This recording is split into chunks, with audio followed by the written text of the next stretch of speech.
Magandang araw po. Di bali nandito ako ngayon sa Tokyo. And yan, kung mapapansin nyo, may mga palakad-lakad dyan. Kasi nga nasa city tayo ngayon. Bakit nga ba ako nandito sa Tokyo?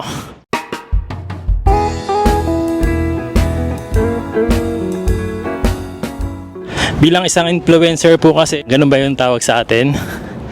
Isa kasi tayo sa mga napili ng Western Union at napagkatiwalaan para i-share sa inyo yung about sa Western Union.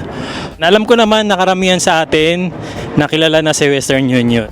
So di bali nandito ako ngayon sa Western Union Remittance Center. Di bali magpapadala ako kasi ng pera mula dito sa Japan papuntang Pilipinas. And alam nyo ba na pwede rin magpadala ng pera mula Pilipinas papuntang Japan? And pwede mo rin magamit ang Western Union over 200 countries and territories worldwide.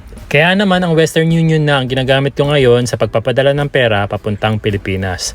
Very convenient talaga. Hindi lang sa mga remittance center pwede magpadala, pwede mo na rin magamit ang Western Union through smartphone. Ang gagawin lang natin ay i-download lang natin ang Western Union app na available sa App Store pati na rin sa Google Play Store. At alam nyo ba na sa unang padala nyo, libre na ang transfer fee. Kaya naman download na tayo ng Western Union.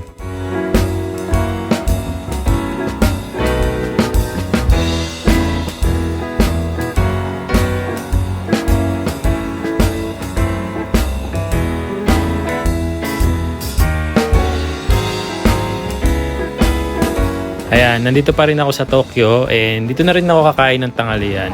Ito pala yung napili kong restaurant na kainan.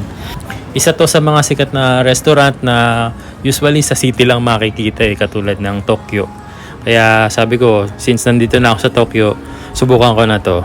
Ayan. Ayan, alam niyo ba sa Tokyo, karamihan ng mga restaurant nila, minsan makikita mo sa underground or kailangan mo pang bumaba bago ka makapunta doon sa restaurant. Ayan, yung susubukan natin ngayon. Ayan, pagpasok mo, ayan, maliit lang naman yung restaurant na to.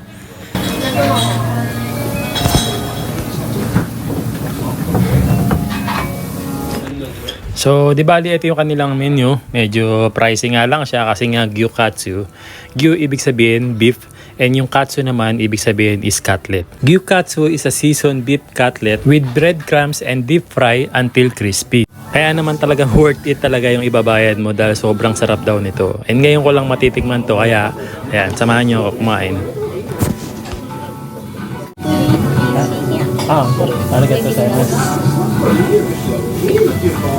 So yun, naituro na nga sa akin kung paano daw ang tamang pagkain nito. So meron sila ritong maliit na parang kalan. So, ayan, meron tayong rice dito, meron din tayong miso siru.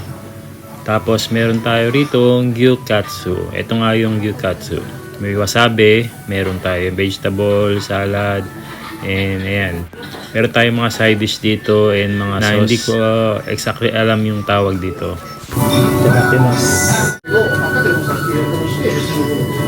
Ayan. Tignan nyo naman yung kanyang meat. Makikita nyo na talaga parang juicy and talagang sobrang lambot.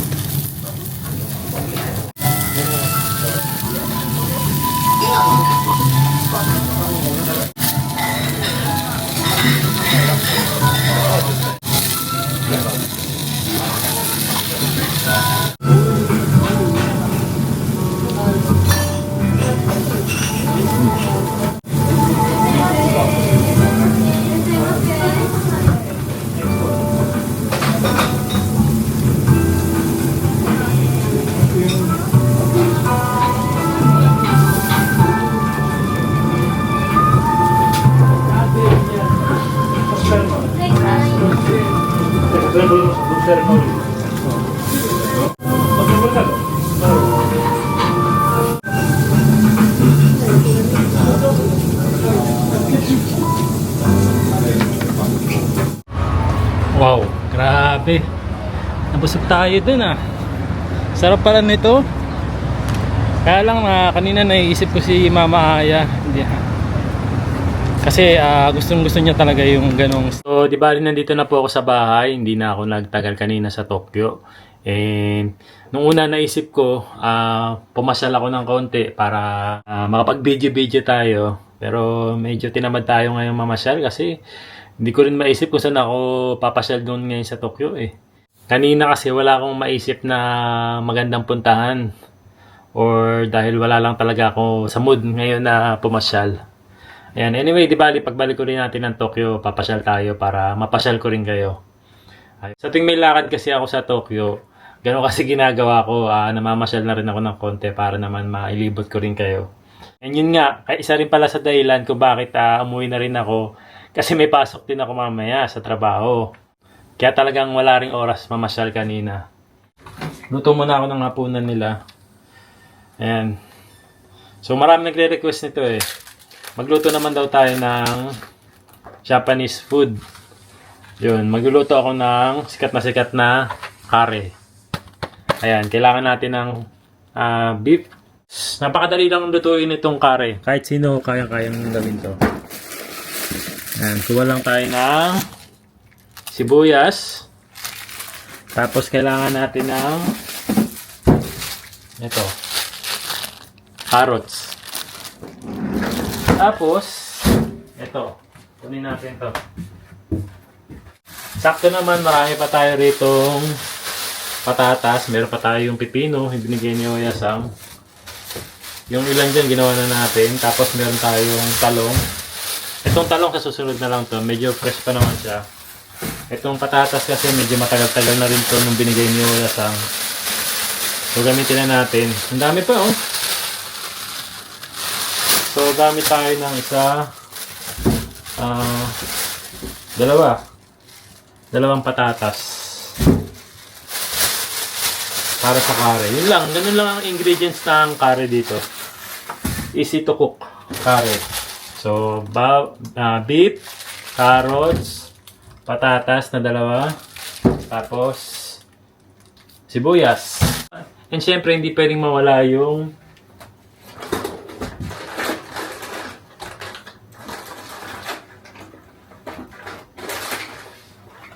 ayan, kare cube. Ito yung magiging sauce kasi ng kare natin. So dalawa talaga yan. So nagamit ko pala yung isa na lang to.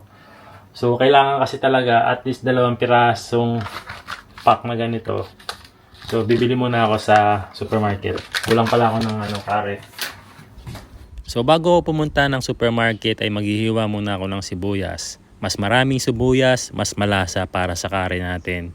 Ayan, tapos isusunod ko naman yung patatas natin. So iiwain lang natin yung ating patatas ng ganito kaliliit. And pati na rin sa ating carrots, ganun din ang size na dapat nating hiwa. Kapag nahiwa na natin ito ay pwede na tayong magsimula sa pagluluto.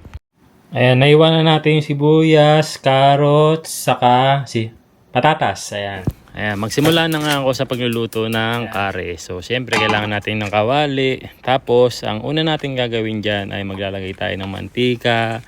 And ipiprito muna natin yung ating carrots, pati na rin yung ating patatas. Kapag nag-golden brown na yung ating patatas, pati yung carrots, ay pwede na natin itong iset aside.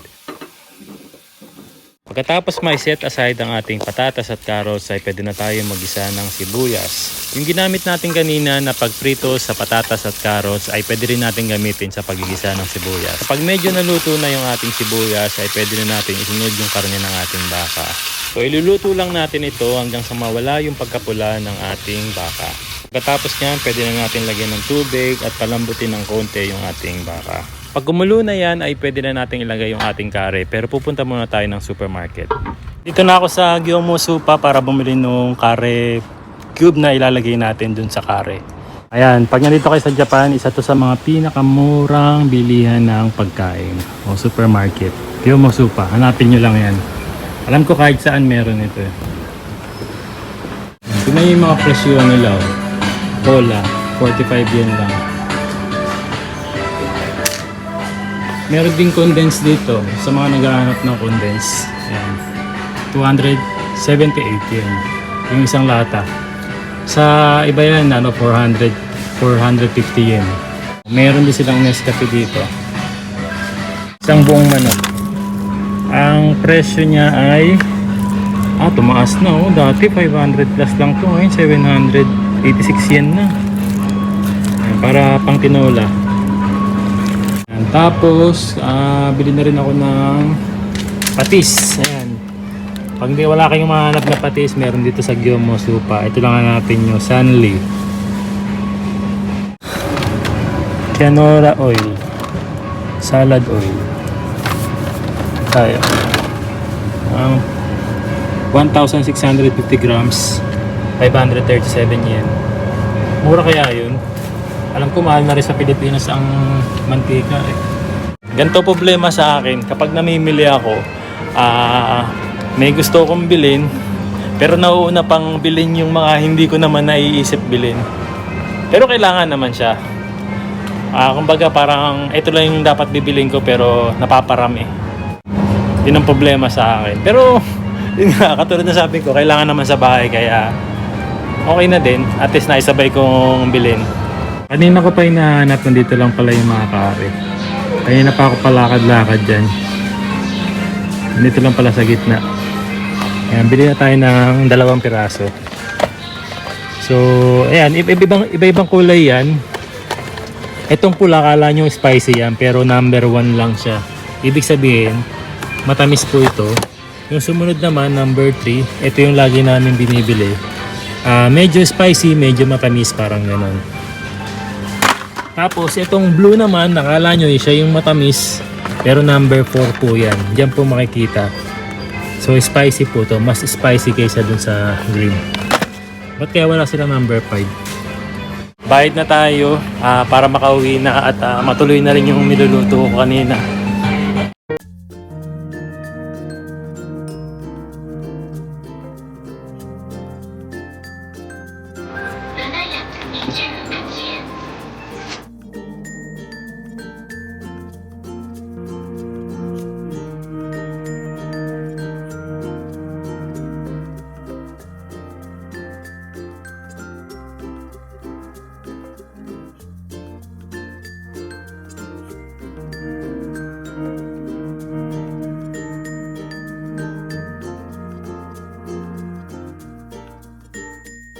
Ayan, so nandito na tayo sa bahay.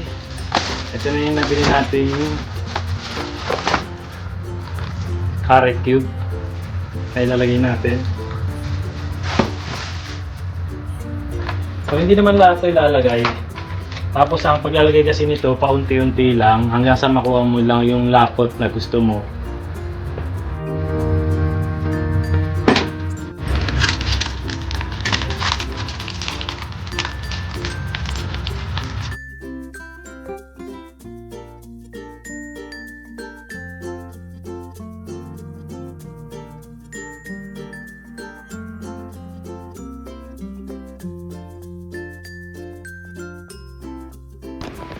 So yan, dahil natunaw na nga natin na maayos yung ating carrot cube, pwede na natin ibalik dito yung ating patatas, pati na rin yung ating carrots. Pero yung mantika hindi ko na sasama. Ayan, halu-haluin lang natin at luto na yan. So dahil luto na nga ito, syempre hindi mawawala ang tikiman. Ayan, so dahil hindi ako adalawin ng antok, kasi ako makatulog, kakain na lang tayo. Matutulog sana ako eh. Kaso, ayaw. Ang hirap matulog sa tanghali. Hindi talaga ako sanay. Minsan pinipilit ko lang talaga na matulog ng tanghali kasi nga may pasok ako sa gabi. Kaya lang talaga hindi na ako sanay matulog ng tanghali. Gabi talaga ang time ng tulog ko talaga. Pero wala eh. Panggabi tayo sa trabaho eh. Ayan, kain tayo. Kare. Mainit-init pa.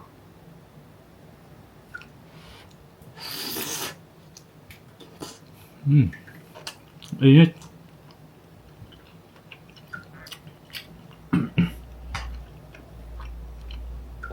Carrots.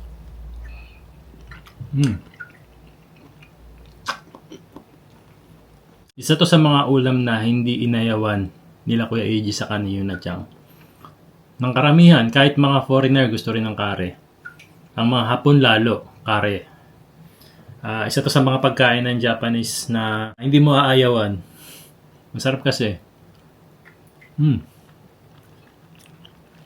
Sa atin kasi, Ang curry natin is chicken curry. Yun yung panlaban natin pagdating sa curry. Chicken curry. Or kare-kare. Hindi, iba na pala yun. Pagkatapos to, tatry ko rin matulog. Makaantokin na ako. Dito na si Yunat-chan sa kasi Mama Aya. Kain na si Yunat-chan na nga po na mauna na raw siyang kakain at gutom na. カレー 6 p.m. でカーレカレー